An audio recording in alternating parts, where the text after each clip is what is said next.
আসসালামু আলাইকুম রহমতুল্লাহি ওবরাকাতু। Maryam BD Bangla YouTube channel থেকে আপনাদেরকে স্বাগতম।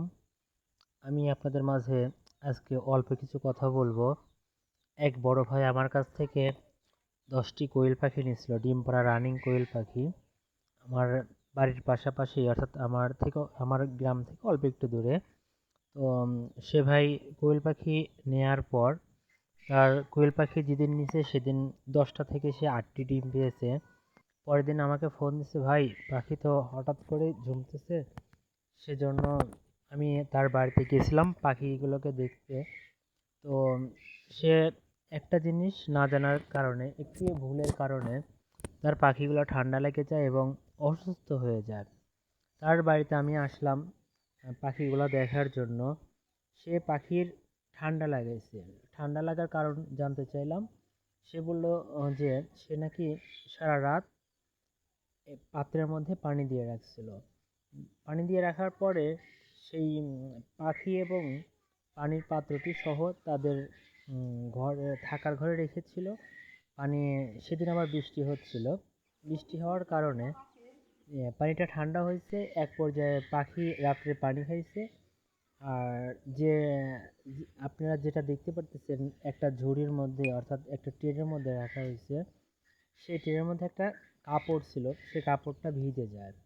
ডিম পাড়া রানিং কোয়েল পাখির যদি আপনারা কেউ এভাবে পালেন, তাহলে পাখির অবশ্যই ঠান্ডা লাগবে। পাখির ক্ষেত্রেই হোক, মুরগির ক্ষেত্রেই হোক, কোনো সময় ঠান্ডা পানি খাওয়াবেন না। ঠান্ডা পানি খাওয়ালে পাখি ঠান্ডা লাগে এবং পাখি আস্তে আস্তে ডিম পাড়া কমে যায়। সেক্ষেত্রে আমি ভাইকে বললাম, আপনি আপনার মুরগিকে মাইকোনিক খাওয়ান, দেখবেন ঠান্ডা কমে যাবে। ঠান্ডা কমে গেলেই আপনার পাখি আবার নিয়মিত ডিম পাবে, ডিম দিবে। তো ভাই আমার কথা মতো সে 2 দিন মাইকোনিক ওষুধ খাওয়ানোর পরে তার পাখির ঠান্ডা কমে গেছিলো এবং সে আমাকে পরের দিন, তার 2 দিন পরে আমাকে ফোন দিয়ে বললো যে ভাই, আমি সেই 8টি কোয়েল পাখি থেকে এখন 10টি করেই ডিম পাচ্ছি।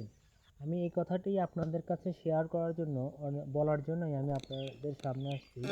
আপনারা কখনোই রানিং ডিম পাড়া কোয়েল পাখিকে ঠান্ডা লাগাবেন না।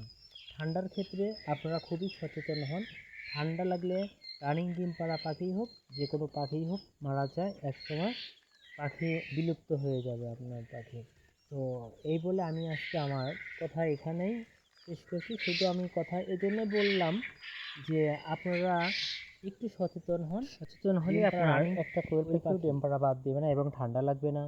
আর ঠান্ডার ক্ষেত্রে শুধু কোয়েল পাখি যে তাও না, আপনার হাঁস বলেন, মুরগি বলেন, ঠান্ডা লাগলে ডিম পাড়া বন্ধ করে দেয়, একসময় ঝিমতে থাকে এবং অসুস্থ হয়ে মারা যায়।